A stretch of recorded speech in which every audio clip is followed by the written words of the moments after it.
When we look back at timepieces through the years, there are a number of different lenses to peer through. Wristwatches, pocket watches, shelf clocks, tall case clocks, tower clocks. There is a storied history with each era of watchmaking, and one seldom told is that of the American watchmaking industry and its ultimate decline.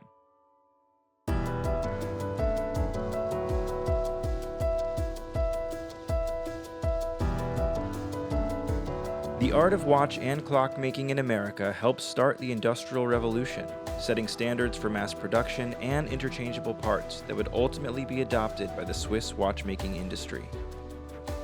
What changed here in Connecticut was the industrialization of the mass production of timepieces. And this is what really ties in with horological history today.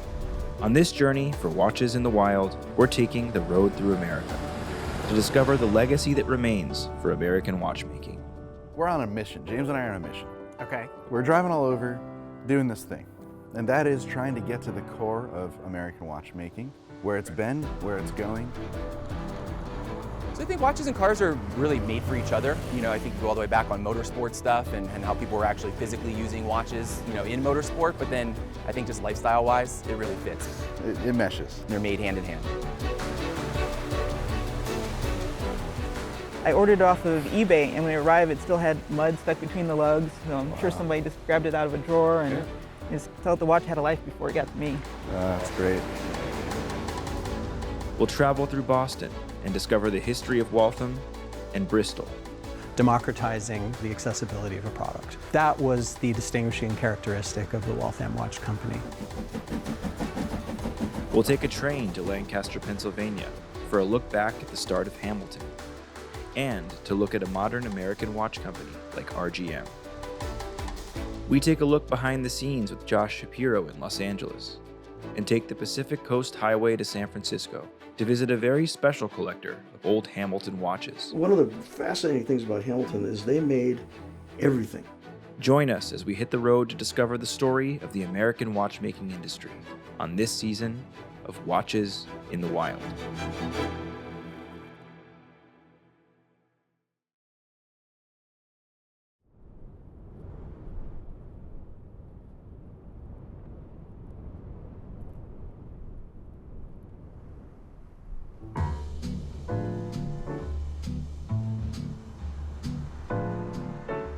Welcome to Watch City, and no, not Geneva, Switzerland. We're here in Waltham, Massachusetts, on the site of the old Waltham Watch Factory. In the late 1800s to the late 1950s, was the center of watches in Massachusetts and a big horological center in the United States. There was an industry here. This was a watch town, and most of the town worked in this factory. At its peak, we're talking a production of over 5,000 watches per day, all due to that American manufacturing sensibility. Now, the factory, the building itself is still here, but they no longer make watches. And it's not abandoned like some of the other factories that we've seen. Instead, like many buildings in this country, it's been converted into condos, lofts, businesses. And yet, there's still a museum inside dedicated to preserving that history. And today, we're gonna head inside and check it out. So let's go see what it's like in there. There's a whole bunch of historical pieces in here that show change and innovation over the years. It's always fun to try to figure out what some of these machines are on my own, but I figured I could use the help of Bob Perry. He's the executive director of the museum. What is this big honking piece of machinery that we're seeing right over here, Bob? So this is a set of machines, and they are examples of the early machines that were designed and built by the mechanics and engineers at the Waltham Watch Company. They're examples of the first machine tools ever made to make watch parts. They are what transitioned the world from handmade watches to machine-made watches. The American watch industry has a rich and fascinating history, beginning in the 19th century when American watchmakers revolutionized the industry with the introduction of machine-made watches. Companies like Waltham, Elgin, and Hamilton became household names, producing high-quality timepieces that were both accurate and affordable. Watches were a luxury product for the rich. Why? Because everything was handmade. That is special now, but it is not conducive to democratizing the accessibility of a product. That was the distinguishing characteristic of the Waltham Watch Company. However, the industry saw a decline in the mid-20th century due to competition from Swiss and Japanese manufacturers. Many American companies went out of business, leaving behind a legacy of innovation, but also a sense of loss. These are patterns for watchbacks, Right. for pocket watchbacks At large scale? at large scale. And this blank area is where they would have inscribed the initials of the watch owner. What this lever and gearing mechanism did, I see. an artist would, on this Bakelite disc, carve a watchback pattern. And a technician would be trusting that the gravers at the end of each of these would be properly etching on the 28 watchbacks that would be placed on each of these discs. This was an early step in trying to introduce a little bit of mass production. The idea of mass production was something that Aaron Dennison, the founder of Waltham Watch Company, focused on very heavily. To be able to scale up, innovative techniques and new inventions were made to pioneer the mass production of interchangeable watch parts. A couple hours down the road from Waltham is the hometown of the Ingram Clock Company, Bristol, Connecticut, which happens to be the hometown of John Reardon, a renowned expert on vintage watches and a board member of the American Clock and Watch Museum. Through his work, Reardon is helping to keep the legacy of American watchmaking alive and inspiring a new generation of watchmakers to continue pushing the boundaries of this timeless craft. When we go back to the beginning, we were all in school taught that the cotton gin was made by Eli Whitney, Sure. and then that started the whole Industrial Revolution in the Americas. It's nonsense. It was really started by Eli Terry, just a few miles from here. And Eli Terry really started the Industrial Revolution in the Americas with clocks. What does that mean? It means interchangeable parts and manufacturing multiple pieces at the same time. And it really ignited this whole area of Connecticut. The watch story for Bristol in particular really didn't start until the late 19th century and the early 20th century, and it's about the Ingram watch. Ingram was one of the first companies that was able to create a watch that cost, get this, $1. So here we have some amazing examples of many of these we would call dollar watches, simply because they cost $1 originally. So we're talking early 20th century. This was like the breakaway price point. But one that really just That's gorgeous. jumped out is this Ingram Viceroy. And you'll see radium made in the USA. When I look at this watch, I think of things a little differently now. Yeah. Lives were lost as a result of these. Radium, of course, was great functionally, but at huge, huge costs. And here we have an example with original radium hands. What would a watch like this have been? I see there's almost like, I guess it'd be the pocket watch equivalent of a double stamp, or at least a custom dial for a business or something to that effect. Yeah, it's great because we love to find a Patek Philippe with the original Tiffany signature. But here we have an Ingram with the original Buster Brown signature. There you go. Companies would buy these in mass in order to put their own branding on them. And of course, made in the USA, right on the dial. When you wind them up, it's almost like a crankshaft. I mean, it's a nice loud noise. This one's, let's see if it still has some life. Yeah, it's there we go. The Swiss companies were watching very closely in the late 19th century what the Americans were up to. Patek Philippe, which is my wheelhouse in particular, they were fascinated with what Waltham was doing and fascinated how the industrialization of using interchangeable parts could be used in their manufacturing.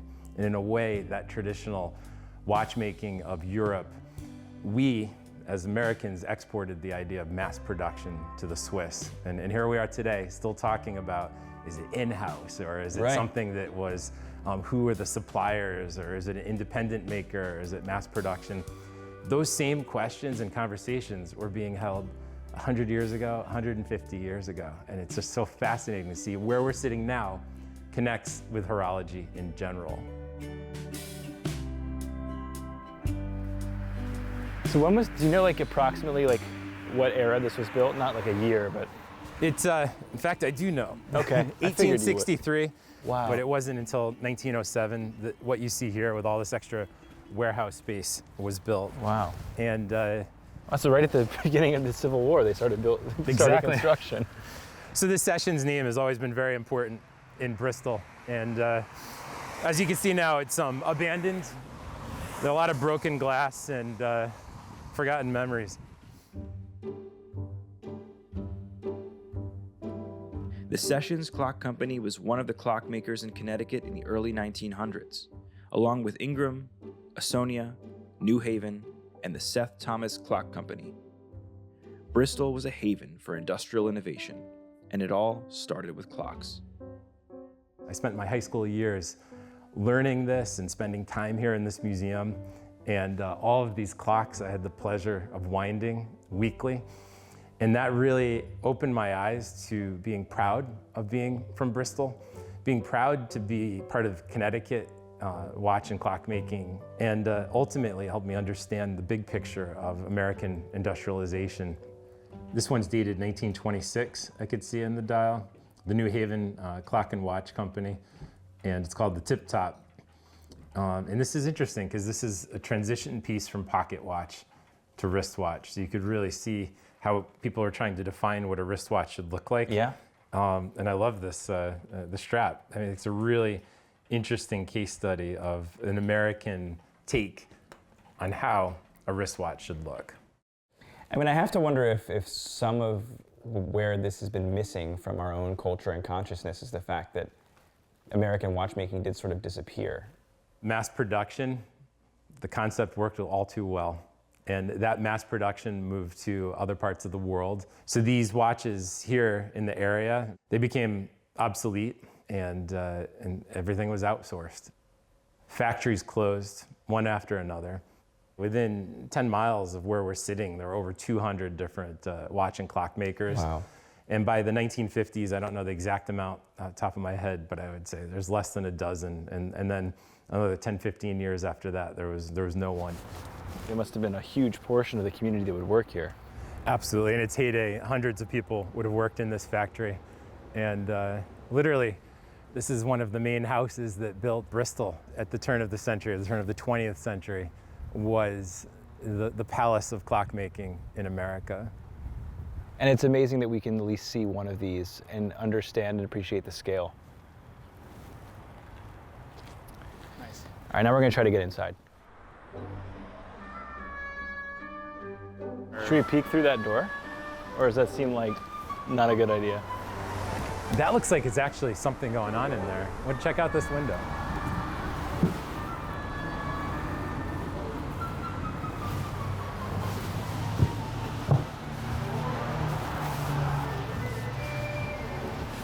That's cool. You can see wooden floors. Is it locked? Oh, well, we just set a light on. Oh. No way. After you. Can you smell that? Yeah, oh yeah.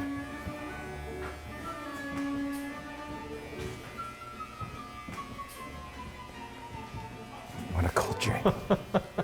Oh, wow. Oh, that's creepy. Let's do it.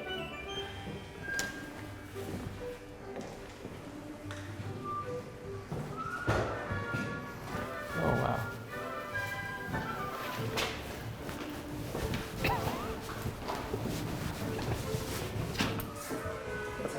Well, who was in there? Like, does it look They were working. It was like really? a normal office. Do you think there's lead paint? I wouldn't put it past the property.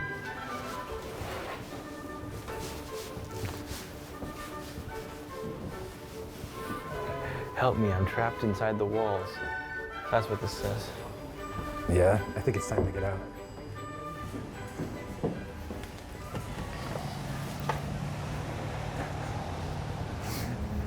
OBrien Funeral Home.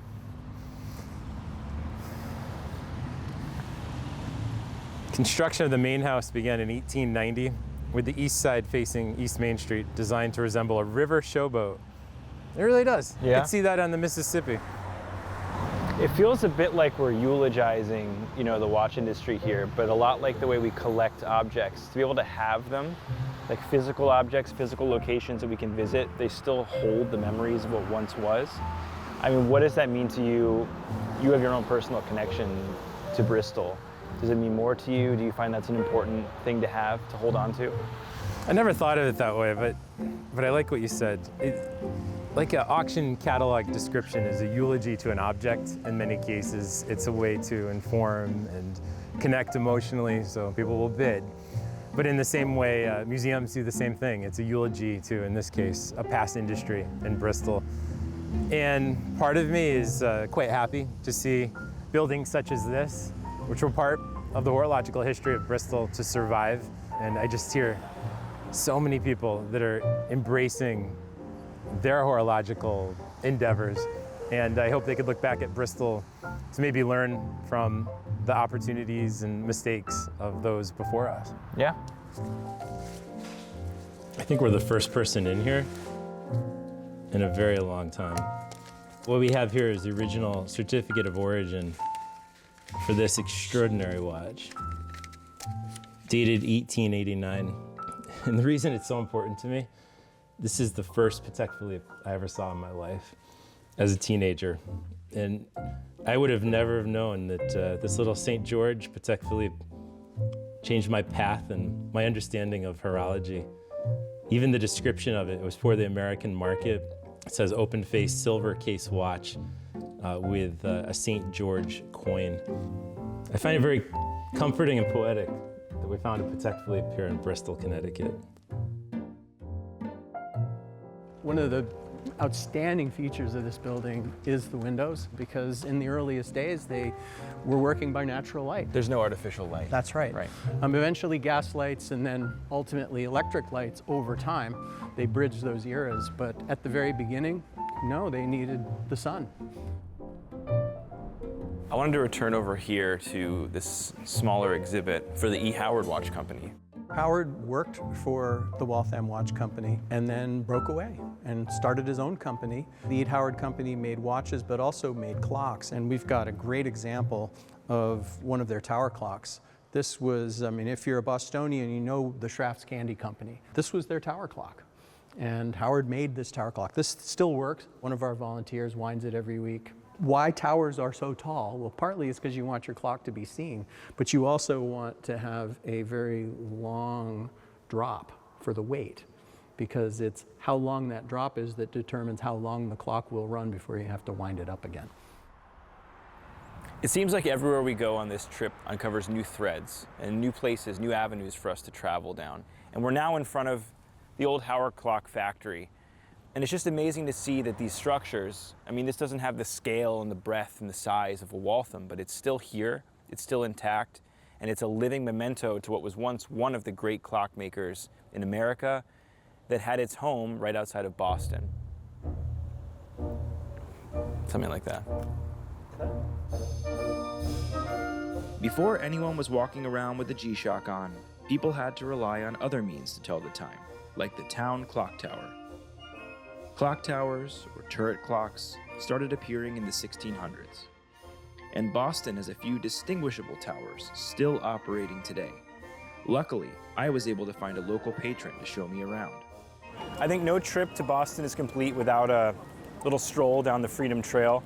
Your name, sir? My name is Isaiah Thomas, publisher of the Massachusetts Spy newspaper. That's wonderful, and you're going to be sort of taking us around the horological history of the city a little bit? Sure. What building, what structure is behind us here? So this is the Old South Meeting House, yeah, basically back then when they said meeting house, they meant what we mean today when we say church, and when they said church, they meant what we mean when we say congregation. So basically, the church is the people, the meeting house is the building. This building was built in 1729, and it's where the meeting took place that led to the Boston Tea Party. So pretty historic, pretty important turning point in the Revolution. And at that time, there was no clock on the building? I doubt it, yeah. Okay. I wouldn't imagine there would have been a clock then. Yeah. I don't know. Okay. I hesitate to ask this next question, but I'm going to ask it anyway. Ask it, please. When did do you know when that clock ended up on that building? I do not. That's okay.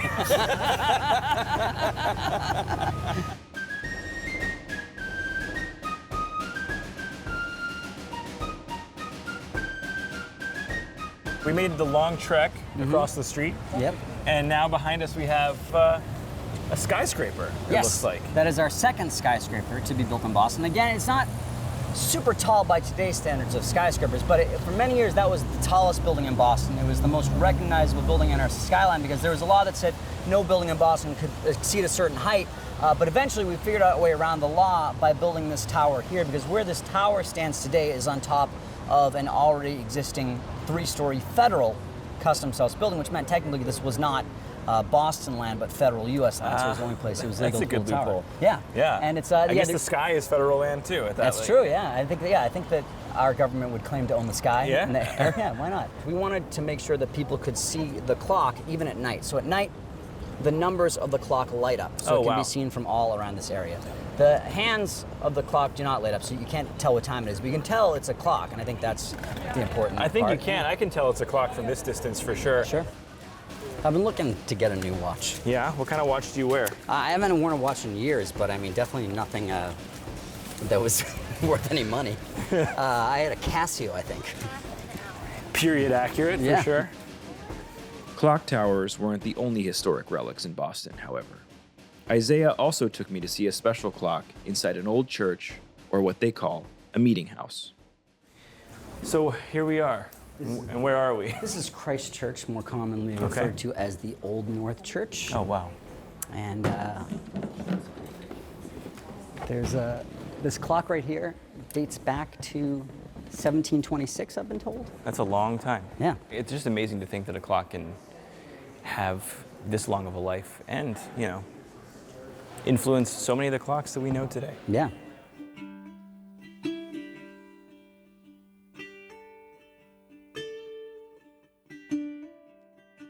This Christ Church, Old North Church as we all know it now, has been here since 1723. It's the oldest still standing church in Boston. It's an active Episcopal church. It is famous because this is the place where Paul Revere's lantern signals were held, up in the highest point of our steeple. And now behind us is sort of looming over the church is a pretty remarkable clock. What is the history of that clock? Is it as old as the church itself?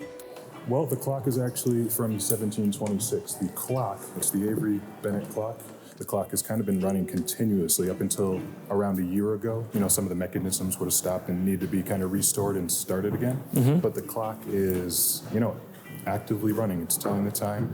Our sexton, who is actively working here and managing the property, she has to wind it pretty much weekly. Sometimes it falls a little behind, but this clock's been hanging, we had 296 years. Wow. And if you think about all the history here in Boston, colonial, revolutionary, Civil War, you think about the people who have passed through here, wealthy merchants, ministers, slaves, and indigenous folks, people sitting up in the galleries here, that clock has been ticking at the same time for generations. That's we incredible. share the sounds of history, you know what I mean? Absolutely. Julius really put in perspective how we are all connecting to these timepieces, whether we realize it or not. It may just be a clock, but it's something we all share, no matter who we are. All right, Isaiah, my guide, blast from the past. This has been really a special experience to be able to explore the horological history of Boston with you. I think the clock was super special. Yeah. I think we can such a both cool agree. clock. Yeah, absolutely. Yes. And as a token of my appreciation, I think it'd be cool to bring something from the future, from a little place called Switzerland, where in a time far beyond yours, they're making little items called wristwatches. They're kind of like clocks. Like clocks? Just much smaller. Okay. And they can fit on your wrist. Huh. So I'd like you to have this. Oh, thank you so much. From me to you. You can actually track 2 time zones. All right. Let's see if I can get this on here. I bet you can do it. It makes me feel more futuristic already just wearing it. They say these are timeless, and you're really proving the point. It's so true. I can play this. Wait, let's see if I can make this work. Yeah?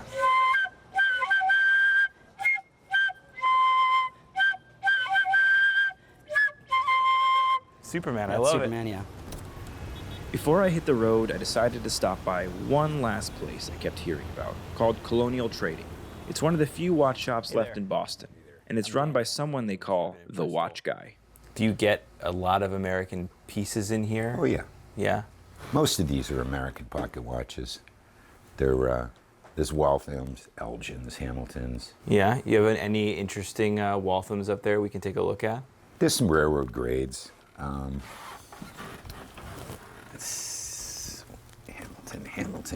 Hamilton. Well, here's an interesting watch. It's not a Waltham, but it's a ball standard. It's a railroad grade. Okay. So it's going to be a lever set, 21 jewel with adjustments. Oh, wow. There it is. And it starts right up. Railroad watches were some of the most accurate watches during the late 19th and early 20th centuries. We'll cover more on that when we head to Lancaster. Here's an older Waltham Hunter. Also lever set. Yeah, we were talking to one of the curators of the museum over there about how the name sort of changed over the years from the American Watch Company to American Waltham Company to Waltham Company. It's cool to see the American Waltham Watch Company on the dial. Yep, that's in really nice condition. How do you become known as the watch guy? Because I'm here. Yeah? The watch hospital went out of business. Uh-huh. I'm the last guy left. How did you get into this? Like, what's your first memory of a watch or a clock? I was going by a house and they were doing a clean out, and sitting right on top of the garbage barrel was a Benrus tank. Had it cleaned up, wore it for years. A girlfriend wanted it. I said, take it. It's still running. Do you take in any American wristwatches? Mostly Art Deco or complicated watches. Yeah? I mean, it doesn't pay to fix a regular Waltham wristwatch from the 30s, especially with cleaning now. Sure. It's $150 to $200. Just to clean it? And a mainspring is $50. Mm-hmm. Just supposedly one factory making mainsprings now. Are the parts for Waltham watches still out there for those that service them? There's plenty of movements out there because people have scrapped out the cases. A lot of the gold is just getting melted because, like, a heavy case like this probably has $1,500 in gold. Sure. If the watch is just time only, it's got limited value. What is the price range for pocket watches that you sell, like for low end to high end? They start at about $275 and go upwards. There's some watches in that case too that we'd love to see as well. I think it's a Rolex date that you have in the other window. Believe it or not, the movement's marked for 1938. Okay. And the case was done in '58. Who recased it? Rolex. The watch guy got me wondering what might be on the wrist of a watch enthusiast out there in Boston. So I went online to ask some friends about their take on the American watch community here. And I was invited to a local gathering that just happened to be going on outside of Boston while I was in town. You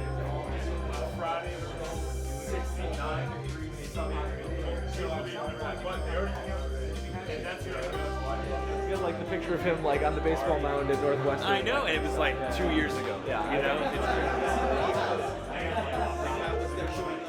The group is called Escapement, and it's amazing to see such a diverse group of people get together to share their love of watches. Can we take it off the roll for a second? Of course, yeah. dude. Like, of course, man. The one watch I'm asking to take off the roll. You know? Dude, it's so good. It is. It is. Literally. It's so good. This Grand Seiko is 40 millimeters, and I'm, wearing a 5164R travel time. And it's sitting in a sea of Journe, AP, Patek. The modern American watch industry is experiencing a resurgence these days, with a growing number of small, independent watchmakers producing unique and high-quality watches, like Josh Shapiro in Los Angeles. David Chang, I want to thank you for inviting us into your home. Oh, it's a pleasure. Switzerland is thousands of miles away in one direction, California thousands of miles away in the other direction, and you happen to be wearing a Shapiro watch. I'm curious to know what this watch represents to you. We spoke a little bit about it off camera. This is a pretty special piece. My introduction to Josh was a few years ago through a local watch dealer, seeing that watch being introduced very tangentially that day to the watchmaker. I decided the next day I had to call him and reached out to him. I spent an hour with Josh on the phone, and he, it's like meeting a celebrity, but the fact that Josh was willing to spend that much time with me was very special. he made the watch for me almost in its entirety. He called me right before it was done and asked me if I would be in LA, in Los Angeles, anytime soon.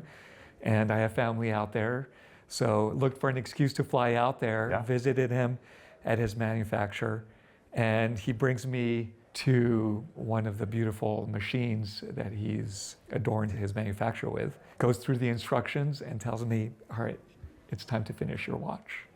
So it was really an honor and something very special. I can't tell you, I was even more nervous than I probably am now to actually. Well, you don't seem nervous now. Oh, So. you're kind to say that. But to actually finish the watch in itself, it was really not just a love for the watch, but a love for the watchmaker and what he represents and what he's trying to do for the watchmaking industry in this country. We were just looking at David, the host of this event, his Shapiro piece. Oh, great. And I wonder if you have thoughts on what it would mean to you to see that same craftsmanship spread not just from a watchmaker like Shapiro, but across America. If America could return to or become a place where there is a watchmaking culture, and what that would mean. I think that would mean there's a shift in appreciation of old world craftsmanship. Yep. You know, you have to be patient to say, hey, this is something, you know, I will wait 9, 12, 18 months to get something that is truly handcrafted and handmade that really speaks to me. And I would love that, but I'm not sure if we're there yet.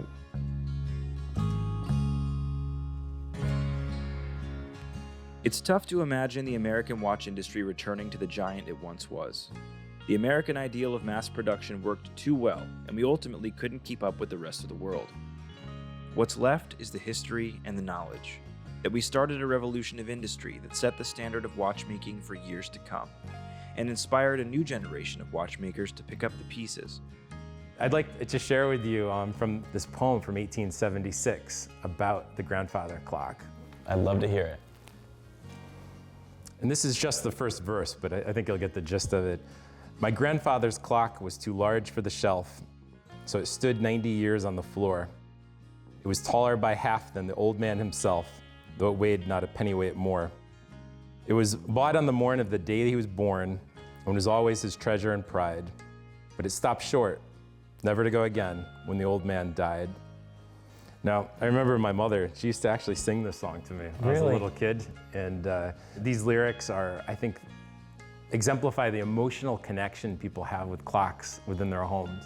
And certainly also resonates with all of us with our wristwatches today and the stories that we have and how they connect to our daily lives or celebrating an important event.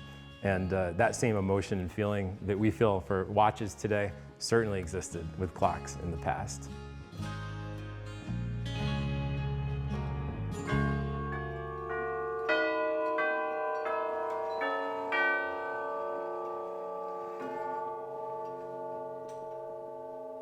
Not so bad for a 107-year-old.